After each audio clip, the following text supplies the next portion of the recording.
ਬਿਸਮਿਲ੍ਲਾਹਿਰ ਰਹਿਮਾਨ ਰਹੀਮ ਤੇ अस्सलाम वालेकुम। 1 ਜੁਲਾਈ ਪੀਰ ਦੀ ਸਵੇਰ ਤੇ ਅੱਜ ਦੇ ਪੰਜਾਬੀ ਵੀਲੌਗ 'ਚ ਸੱਜਣਾ ਮਿੱਤਰਾਂ ਭੈਣਾਂ ਭਰਾਵਾਂ ਮਾਵਾਂ ਤੇ ਬਜ਼ੁਰਗਾਂ ਨੂੰ ਜੀ ਆਇਆਂ ਨੂੰ ਤੇ ਚੜ੍ਹਦੇ ਪੰਜਾਬ ਦੇ ਸੱਜਣਾ ਤੇ ਮਿੱਤਰਾਂ ਨੂੰ ਸਤਿ ਸ੍ਰੀ ਅਕਾਲ। ਸਭ ਤੋਂ ਪਹਿਲਾਂ ਤੁਹਾਨੂੰ ਚੇਤੇ ਕਰਾਈਏ ਕਿ ਜੇ ਹਾਲੀ ਤੱਕ ਇਸ ਚੈਨਲ ਨੂੰ ਸਬਸਕ੍ਰਾਈਬ ਨਹੀਂ ਕੀਤਾ ਤੇ ਛੇਤੀ ਨਾਲ ਕਰੋ ਤੇ ਇਸ ਵੀਡੀਓ ਨੂੰ ਵੇਖਣ ਤੋਂ ਬਾਅਦ ਇਹਨੂੰ ਲਾਈਕ ਜ਼ਰੂਰ ਕਰੋ, ਇਹਦੇ ਤੇ ਕਮੈਂਟ ਜ਼ਰੂਰ ਕਰੋ ਤੇ ਹੋ ਸਕੇ ਤੇ ਇਸ ਵੀਲੌਗ ਦਾ ਲਿੰਕ ਜਿਹੜਾ ਉਹ WhatsApp ਤੇ ਦੂਜੇ ਸੋਸ਼ਲ ਮੀਡੀਆ ਦੇ ਉੱਤੇ ਸ਼ੇਅਰ ਕਰੋ ਤਾਂ ਕਿ ਫਾਇਰਵਾਲ ਦਾ ਮੂੰਹ ਭੰਨਿਆ ਜਾ ਸਕੇ। ਤੇ ਹੁਣ ਆਉਣੇ ਅੱਜ ਦੀਆਂ ਖਬਰਾਂ ਵਾਲੇ ਪਾਸੇ।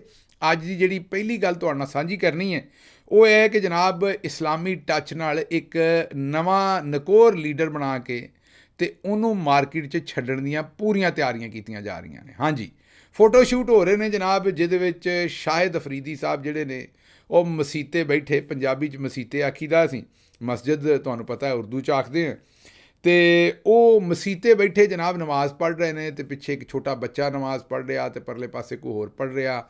ਉਹਨਾਂ ਦੀ ਤਸਵੀਰ ਜ਼ਰਾ ਧੁੰਦਲੀ ਹੈ, ਇਹ ਜ਼ੂਮ 'ਚ ਨੇ, ਪੂਰੀ ਲਾਈਟਿੰਗ ਵੀ ਬੜੀ ਇਸ ਤਰ੍ਹਾਂ ਦੀ ਕੀਤੀ ਕਿ ਬੜਾ ਰੂਹਾਨੀਅਤ ਦਾ ਇੱਕ ਪੂਰਾ ਮੰਜ਼ਰ ਜਾਵੇ, ਲਾਈਟਿੰਗ ਵੀ ਘੱਟ ਕੀਤੀ ਹੈ ਤੇ ਬੜੇ ਉਹ ਖੁਸ਼ੋ ਖਜ਼ੂ ਦੇ ਨਾਲ ਜਿਹੜਾ ਨਾ ਉਹ ਜਿਹੜਾ ਉਸ ਵੇਲੇ ਨਮਾਜ਼ ਆਪਣੀ ਅਦਾ ਕਰ ਰਹੇ ਨੇ। ਉਹ ਨਮਾਜ਼ ਉਹ ਕੋਈ ਨਹੀਂ ਅਦਾ ਕਰ ਰਹੇ, ਅਸਲ ਇਹ ਸਾਰੀ ਐਕਟਿੰਗ ਹੋ ਰਹੀ, ਉਸ ਵੇਲੇ ਕੈਮਰੇ 'ਤੇ ਉਹ ਫਿਲਮ ਬਣ ਰਹੀ ਹੈ। ਉਸ ਤੋਂ ਬਾਅਦ ਉਹਨਾਂ ਨੂੰ ਬਹਾ ਕੇ ਦੱਸਿਆ ਜਾ ਰਿਹਾ ਕਿ ਇਹ ਤੁਸੀਂ ਗਲਤ ਕੀਤਾ, ਜ਼ਰਾ ਐਂਗਲ ਜਿਹੜਾ ਨਾ ਜਿਸ ਵੇਲੇ ਤੁਸੀਂ ਜਿਹੜਾ ਨਮਾਜ਼ ਅਦਾ ਕਰ ਰਹੇ ਹੋਣਾ ਤੇ ਤੁਹਾਡਾ ਐਂਗਲ ਇਹ ਹੋਣਾ ਚਾਹੀਦਾ, ਬਹਿਣ ਦਾ ਸਟਾਈਲ ਇਹ ਹੋਣਾ ਚਾਹੀਦਾ।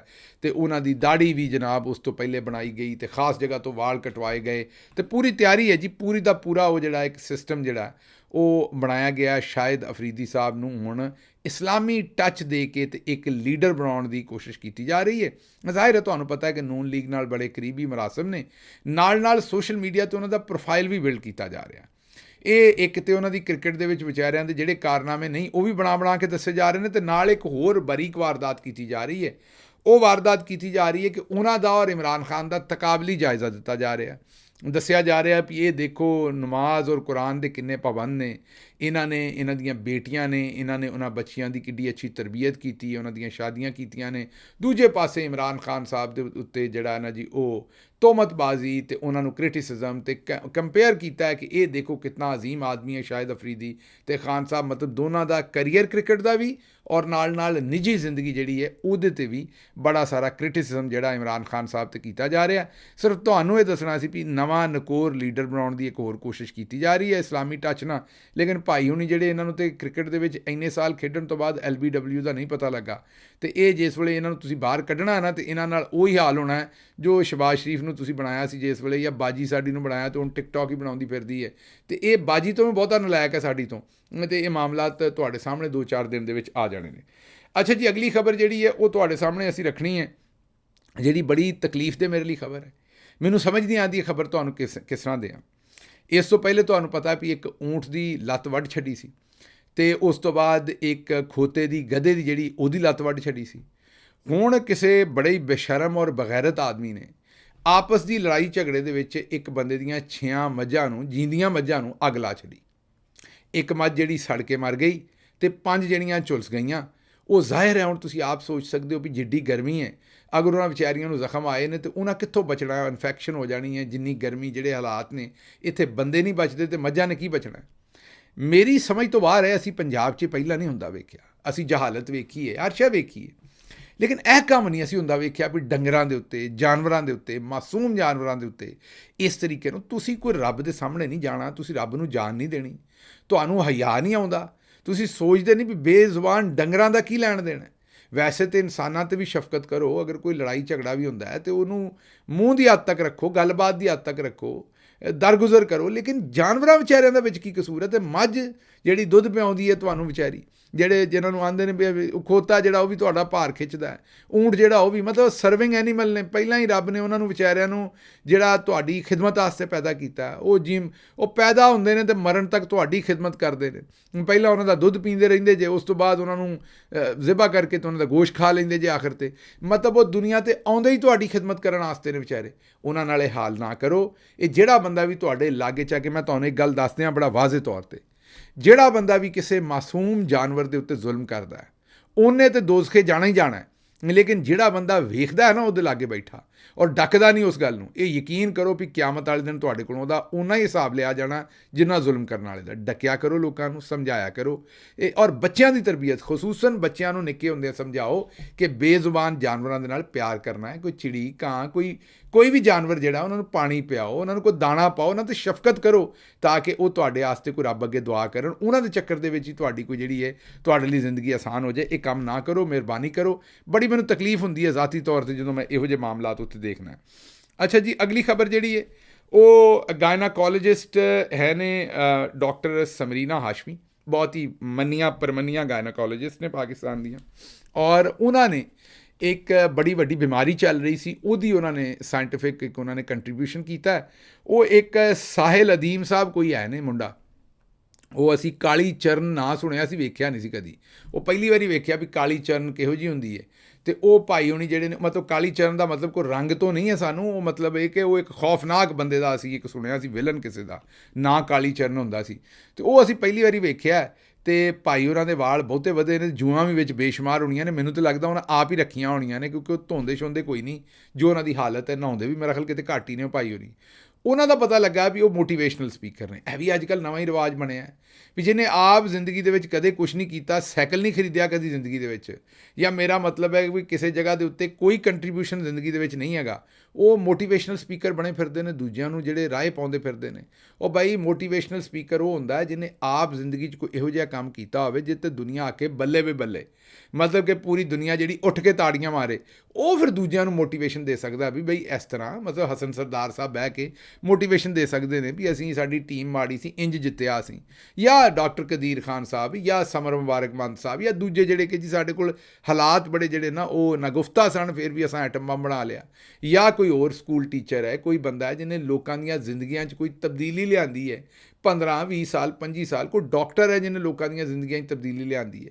ਕੋਈ ਵੀ ਸ਼ੋਭਾ ਜ਼ਿੰਦਗੀ ਤੋਂ ਬੰਦਾ ਹੈ ਜਿਹਨੇ ਕੋਈ ਕੰਟਰੀਬਿਊਟ ਕੀਤਾ ਇਨਸਾਨੀਅਤ ਦੇ ਵਿੱਚ, ਆਪਣਾ ਮਕਾਮ ਪੈਦਾ ਕੀਤਾ ਹੈ, ਉਹ ਮੋਟੀਵੇਸ਼ਨਲ ਸਪੀਕਰ ਹੁੰਦਾ। ਦੂਜਿਆਂ ਨੂੰ ਆਪਣੀ ਕਹਾਣੀ ਦੱਸ ਕੇ ਅਤੇ ਦੱਸਣ ਵਾਸਤੇ ਕਿ ਮੈਂ ਇਹ ਕੰਮ ਕਿਵੇਂ ਕੀਤਾ ਅਤੇ ਮੈਂ ਇੱਥੋਂ ਤੱਕ ਕਿਵੇਂ ਪਹੁੰਚਿਆ, ਤਾਂ ਕਿ ਦੂਜੇ ਵੀ ਉਹਨਾਂ ਕੋਲੋਂ ਸਿੱਖਣ। ਅਤੇ ਇਹ ਜਿਹੜੇ ਲੱਟ ਫਿਰਦੇ ਨੇ ਅਵਾਰਾ, ਅਤੇ ਇਹਨਾਂ ਨੂੰ ਵੈਲੀ ਕਹਿੰਦੇ ਨੇ ਪੰਜਾਬ ਦੇ ਵਿੱਚ, ਅਤੇ ਇਹ ਜਿਹੜੇ ਵੈਲੀ ਫਿਰਦੇ ਨੇ, ਇਹ ਮੈਨੂੰ ਦੱਸੋ ਵੀ ਇਹੋ ਜਿਹੇ ਵੈਲੀਆਂ ਨੇ ਕੀ? ਮੇਰਾ ਮਤਲਬ ਹੈ ਕਿ ਮੋਟੀਵੇਸ਼ਨਲ ਸਪੀਕਰ ਹੋਣਾ। ਬਹਰਹਾਲ ਉਹਨਾਂ ਨੂੰ ਬਣਾਇਆ ਖੜਾ ਜੀ ਅੱਜ ਕੱਲ੍ਹ ਸਾਡੇ ਚੌਧਰੀ ਸਾਹਿਬ ਨੇ, ਕਿਉਂਕਿ ਇਮਰਾਨ ਖਾਨ ਨੂੰ ਭੈੜਾ ਅਖਵਾਉਣਾ, ਕਦੀ ਮਜ਼ਹਬੀ ਟੱਚ ਦੇ ਨਾਲ ਉਹ ਉਧਰੋਂ ਛਡਵਾ ਦੇਣਾ ਅਫਰੀਦੀ ਸਾਹਿਬ ਦੇ ਕੋਲੋਂ, ਅਤੇ ਕਦੀ ਜਿਹੜਾ ਨਾ ਉਹ ਇਹ ਜਿਹੜੇ ਸਾਹਿਬ ਨੇ ਸਾਹਿਲ ਅਦੀਮ। ਅਤੇ ਇਹਨਾਂ ਹੁਣ ਪਾਕਿਸਤਾਨ ਦੀਆਂ ਔਰਤਾਂ ਨੂੰ, ਜ਼ਨਾਨੀਆਂ ਨੂੰ, ਭੈਣਾਂ ਨੂੰ, ਮਾਵਾਂ ਨੂੰ ਆਖਿਆ ਵੀ ਕੋਈ 75% ਔਰਤਾਂ ਜਿਹੜੀਆਂ ਨਾ ਉਹ ਅਜੱਡ ਨੇ। ਇਹਨਾਂ ਨੂੰ ਇਹ ਵੀ ਨਹੀਂ ਪਤਾ ਵੀ ਉਰਦੂ 'ਚ ਉਜੱਡ ਹੁੰਦਾ, ਅਜੱਡ ਨਹੀਂ ਹੁੰਦਾ। ਲੇਕਿਨ ਬਹਰਹਾਲ ਵਿਚਾਰੇ ਨੂੰ ਮੇਰਾ ਮਤਲਬ ਕੋਈ ਸ਼ੈ ਵੀ ਨਹੀਂ ਪਤਾ। ਅਤੇ ਉਹ ਹੁਣ ਮਸਲਾ ਉਹਨਾਂ ਦਾ ਕੀ ਹੈ ਵੀ ਹਰ ਬੰਦੇ ਦੇ ਗਲ ਪੈਂਦੇ ਫਿਰਦੇ ਨੇ, ਬੋਲਣ ਦਾ ਵੀ ਨਹੀਂ। ਮੋਟੀਵੇਸ਼ਨਲ ਸਪੀਕਰ ਨੇ ਅਤੇ ਉਹਨਾਂ ਨੂੰ ਬੇਸਿਕ ਜਿਹੜੇ ਸਪੀਕਿੰਗ ਦੇ ਨੋਰਮਸ ਨੇ, ਐਥਿਕਸ ਨੇ, ਕਿਸੇ ਔਰਤ ਨਾਲ ਗੱਲ ਕਿਵੇਂ ਕਰਨੀ ਹੈ, ਕਿਸੇ ਮਰਦ ਨਾਲ ਗੱਲ ਕਿਵੇਂ ਕਰਨੀ ਹੈ, ਪਬਲਿਕਲੀ ਕਿਸ ਤਰ੍ਹਾਂ ਇੰਗੇਜ ਹੋਣਾ ਹੈ, ਗੱਲ ਕਿਸ ਤਰ੍ਹਾਂ ਕਰਨੀ ਹੈ, ਲਹਿਜਾ ਕੀ ਹੋਣਾ ਚਾਹੀਦਾ ਹੈ, ਦੇਖਣ ਦਾ, ਖੜੇ ਹੋਣ ਦਾ ਅੰਦਾਜ਼ ਕਿਸ ਤਰ੍ਹਾਂ ਹੋਣਾ ਚਾਹੀਦਾ ਹੈ। ਮਤਲਬ ਸਿਰਫ ਬੰਦੇ ਨੇ ਕਿਰਲੇ ਤਰ੍ਹਾਂ ਖਲੋਣਾ ਹੀ ਤਾਂ ਨਹੀਂ ਨਾ, ਕੋਈ ਥੋੜ੍ਹਾ ਜਿਹਾ ਉਹਨੂੰ ਅਕਲ ਵੀ ਹੋਣੀ ਚਾਹੀਦੀ ਹੈ, ਅਤੇ ਉਹ ਵੀ ਨਹੀਂ ਹੈਗੀ। ਅਤੇ ਬਹਰਹਾਲ ਉਹ ਡਾਕਟਰ ਸਮਰੀਨਾ ਹਾਸ਼ਮੀ ਸਾਹਿਬਾਂ ਨੇ ਉਹ ਮਾਲੂਮ ਕੀਤਾ। ਉਹਨਾਂ ਕਿਹਾ ਵੀ ਲੱਗਦਾ ਇਹ ਹੈ ਵੀ ਜਦੋਂ ਇਹ ਪੈਦਾ ਹੋਏ ਨੇ ਸਾਹਿਬ, ਅਤੇ ਮਿਡ ਵਾਈਫ ਮਤਲਬ ਦਾਈ ਦੇ ਹੱਥੋਂ ਫਿਸਲ ਕੇ ਅਤੇ ਬਾਲਟੀ ਜਾ ਡਿੱਗਿਆ ਹੈ, ਅਤੇ ਇਹਦੇ ਦਿਮਾਗ ਦੇ ਉੱਤੇ ਕੋਈ ਸੱਟ ਵੱਜੀ ਹੈ, ਅਤੇ ਇਸ ਲਈ ਹੁਣ ਔਰਤਾਂ ਦੇ ਖਿਲਾਫ ਇਹੋ ਜਿਹੀਆਂ ਗੱਲਾਂ ਕਰਦਾ ਫਿਰਦਾ। ਬਾਕੀ ਤੁਸੀਂ ਜਿਹੜਾ ਜੀ ਆਪ ਸਮਝਦਾਰ ਹੋ, ਮੈਂ ਹੁਣ ਇਸ ਤੋਂ ਗਾਂ ਗੱਲ ਕੀ ਕਰਨਾ। ਮਹਿੰਗਾਈ ਦੇ ਸਤਾਏ ਆਵਾਮ ਵਾਸਤੇ ਨਵੀਂ ਜਨਾਬ ਪਰੇਸ਼ਾਨੀ।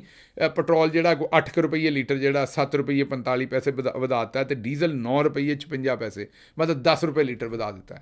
ਬਿਜਲੀ ਦੇ ਜਿਹੜੇ ਬਿੱਲ ਨੇ ਉਹ ਲੋਕੀ ਨਹੀਂ ਦੇ ਪਾ ਰਹੇ। ਬਿੱਲ ਪੰਜਾਬੀ 'ਚ ਬਿੱਲ ਦੇਣ ਨੂੰ ਬਿੱਲ ਤਾਰਨਾ ਆਖਦੇ ਨੇ, ਬਿੱਲ ਜਮ੍ਹਾਂ ਕਰਾਉਣ ਨੂੰ, ਬਿੱਲ ਜਿਹੜਾ ਉਹ ਅਦਾ ਕਰਨ ਨੂੰ, ਉਹਨੂੰ ਪੰਜਾਬੀ 'ਚ ਬਿੱਲ ਤਾਰਨਾ ਵੀ ਆਖਦੇ ਨੇ। ਅਤੇ ਲੋਕ ਬਿੱਲ ਨਹੀਂ ਜਮ੍ਹਾਂ ਕਰਵਾ ਪਾ ਰਹੇ, ਅਤੇ ਭੁੱਖ ਨਾਲ ਮਰ ਰਹੇ ਨੇ, ਅਫਲਾਸ ਦੇ ਨਾਲ। ਅਤੇ ਸਮਝ ਨਹੀਂ ਕਿ ਮੁਲਕ ਨੂੰ ਇਹ ਕਿੱਥੋਂ ਤੱਕ ਲੈ ਕੇ ਜਾਂਦੇ ਨੇ। ਅਤੇ ਜਿਹੜਾ ਤੁਹਾਡਾ ਸਵਾਲ ਹੁੰਦਾ ਹੈ ਨਾ ਕਿ ਲੋਕੀ ਕਿਦੋਂ ਨਿਕਲਣਗੇ, ਅਕਸਰ ਤੁਸੀਂ ਮੇਰੇ ਕੋਲ ਪੁੱਛਦੇ ਹੋ ਵੀ ਇਹ ਲੋਕੀ ਨਿਕਲਦੇ ਨੇ। ਲੋਕੀ ਨਹੀਂ ਨਿਕਲੇ, ਲੋਕੀ ਤਾਂ ਨਿਕਲੇ ਸਨ ਅਤੇ 8 ਫਰਵਰੀ ਨੂੰ ਉਹਨਾਂ ਵੋਟ ਪਾਏ ਸਨ। ਕਦੇ 8 ਫਰਵਰੀ ਤੋਂ ਪਹਿਲਾਂ ਕਿਸੇ ਸੋਚਿਆ ਸੀ ਵੀ ਇਸ ਤਰੀਕੇ ਨਾਲ ਕਿਸੇ ਪਾਰਟੀ ਦੀ ਤਬਾਹੀ ਕਰਨਗੇ, ਲੀਡਰ ਨੂੰ ਅੰਦਰ ਸੁੱਟਣਗੇ, ਨਿਸ਼ਾਨ ਖੋਹ ਲੈਣਗੇ, ਪਾਰਟੀ 'ਤੇ ਪਾਬੰਦੀ ਲਾ ਦੇਣਗੇ, ਉਸ ਦੇ ਬਾਵਜੂਦ ਲੋਕ ਨਿਕਲ ਕੇ ਉਹਨੂੰ ਜਿਤਾ ਦੇਣਗੇ। ਇਹ ਕੰਮ ਹੋ ਗਿਆ ਨਾ, ਹੁਣ ਅਗਲਾ ਵੀ ਤੁਹਾਨੂੰ ਮੈਂ ਦੱਸਣ ਲੱਗਾ ਜੇ। ਹੁਣ ਅਗਲਾ ਕੰਮ ਵੀ ਅਗਲੇ 2-3 ਮਹੀਨੇ ਦੇ ਵਿੱਚ ਹੋ ਜਾਣਾ ਹੈ। ਜਿੰਨੀ ਇਹਨਾਂ ਮਹਿੰਗਾਈ ਕਰ ਛੱਡੀ ਹੈ, ਲੋਕਾਂ ਦੀ 25,000 ਤਨਖਾਹ ਹੈ ਤੇ ਬਿੱਲ 35,000 ਹੈ, ਕਿੱਥੋਂ ਦੇਣਗੇ ਉਹ? ਤੇ ਉਹਨਾਂ ਹੁਣ ਬਾਹਰ ਹੀ ਨਿਕਲਣਾ ਤੇ ਛਿੱਤਰ ਲਾ ਕੇ ਨਿਕਲਣਾ। ਤੇ ਬਹਰਹਾਲ ਮੈਂ ਤਾਂ ਇਹੀ ਸਭ ਕੋ ਰਿਕੁਐਸਟ ਕਰਾਂਗਾ ਵੀ ਕਾਨੂੰਨ ਦੇ ਅੰਦਰ ਹੀ ਰਹੋ, ਲੇਕਿਨ ਇਹਤਜਾਜ ਜ਼ਰੂਰ ਕਰੋ, ਨਿਕਲੋ। ਲੇਕਿਨ ਲੋਕ ਹੁਣ ਨਿਕਲਣ ਵਾਲੇ ਨੇ।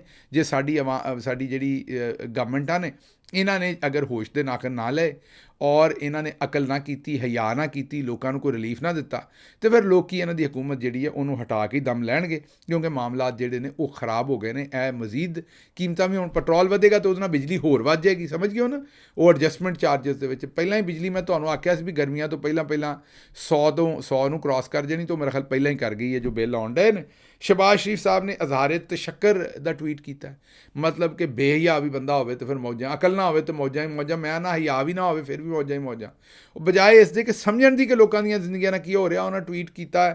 ਉਹਨਾਂ ਕਿਹਾ ਜੀ ਅਜ਼ਾਰੇ ਤਸ਼ੱਕਰ ਹੈ ਕਿ ਜਿਹੜੀ ਹੈ ਜੀ ਮਾਸ਼ੀਅਤ ਜਿਹੜੀ ਹੈ ਨਾ ਉਹ ਠੀਕ ਹੋ ਗਈ ਹੈ। ਮੈਂ ਹੁਣ ਕੀ ਆਖਾਂ ਜੀ ਇਸ ਗੱਲ ਦੇ ਉੱਤੇ ਕਿ ਜੇ ਅਜੇ ਵੀ ਮਾਸ਼ੀਅਤ ਜਿਹੜੀ ਉਹ ਠੀਕ ਹੋਈ ਹੈ, ਠੀਕ ਚੱਲਣ ਡਈ ਹੈ ਇਸ ਵੇਲੇ ਇਕਾਨਮੀ, ਤੇ ਫਿਰ ਬੱਲੇ ਬੱਲੇ ਹੋਰ ਅਸੀਂ ਕੀ ਕਹਿ ਸਕਦੇ ਹਾਂ। ਅੱਛਾ, ਤੁਹਾਡੇ ਸਾਹਮਣੇ ਇੱਕ ਇਹੀ ਸਿਚੁਏਸ਼ਨ ਰੱਖਣ ਲੱਗੇ।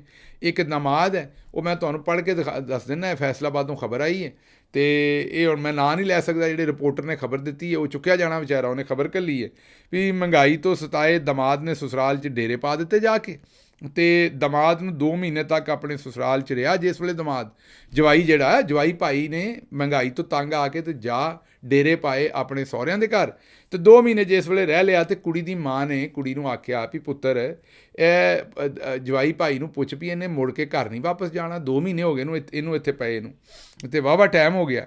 ਅਤੇ ਧੀ ਨੇ ਆਖਿਆ ਵੀ ਅੰਮੀ ਜੀ ਤੁਸੀਂ ਆਪ ਹੀ ਪੁੱਛ ਲਓ, ਮੈਂ ਪੁੱਛਾਂਗੀ ਤਾਂ ਲੜੇਗਾ ਅੱਗੋਂ।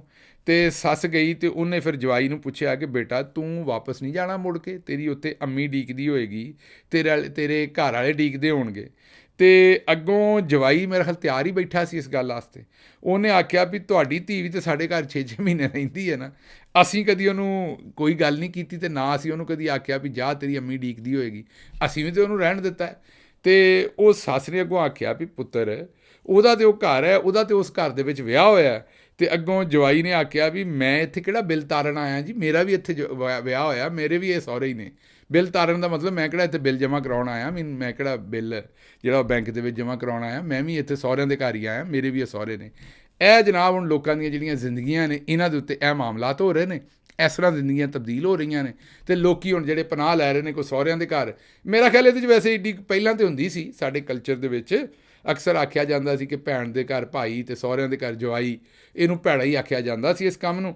ਲੇਕਿਨ ਹੁਣ ਜਦੋਂ ਦਾ ਭਾਅ ਸਫਦਰ ਨੇ ਦੱਸਿਆ ਵੀ ਮਜਬੂਰੀ ਸੀ, ਕਿਰਾਏ ਦਾ ਘਰ ਲੈ ਕੇ ਮੈਂ ਉੱਥੇ ਰੱਖ ਨਹੀਂ ਸਕਦਾ, ਮੈਂ ਨੌਕਰੀ 'ਤੇ ਚਲੇ ਜਾਣਾ ਸੀ, ਪਿੱਛੋਂ ਮਰੀਮ ਜਿਹੜੀ ਸੀ ਉਹ ਕੰਮ ਕਿਵੇਂ ਕਰਦੀ ਅਤੇ ਮਾਮਲਾਤ ਕਿਵੇਂ ਕਰਦੀ, ਅਤੇ ਮੈਂ ਫਿਰ ਆਖਿਆ ਵੀ ਇਹਨਾਂ ਮਜਬੂਰੀਆਂ ਦੇ ਵਿੱਚ ਘਰ ਦਮਾਦ ਹੀ ਬਣ ਜਾਓ, ਅਤੇ ਮੈਂ ਘਰ ਦਮਾਦ ਬਣ ਗਿਆ। ਅਤੇ ਉਹ ਮੇਰਾ ਖਿਆਲ ਜਦੋਂ ਦਾ ਭਾਅ ਸਫਦਰ ਨੇ ਐਲਾਨ ਕੀਤਾ ਹੈ ਨਾ, ਅਤੇ ਉਹ ਲੋਕਾਂ ਵੇਖਿਆ ਵੀ ਇਹਦੇ 'ਚ ਮੌਜਾਂ ਹੀ ਮੌਜਾਂ, ਨਾ ਮੇਰਾ ਮਤਲਬ ਕੋਈ ਪਰੇਸ਼ਾਨੀ, ਨਾ ਲੈਣ ਨਾ ਦੇਣ। ਅਤੇ ਉਹ ਸਾਰੇ ਹੁਣ ਲੋਕ ਜਿਹੜੇ ਅੱਜ ਕੱਲ੍ਹ ਦੇ ਜਵਾਨ ਮੁੰਡੇ ਨਾ ਉਹ ਘਰ ਜਵਾਈ ਬਣਨ ਵਾਲੇ ਪਾਸੇ ਨੂੰ ਤੁਰ ਪਏ ਨੇ, ਉਹਨੂੰ ਲੱਗਦਾ ਇਸ ਕੰਮ ਦੇ ਵਿੱਚ ਜ਼ਿਆਦਾ ਆਸਾਨੀ ਹੈ।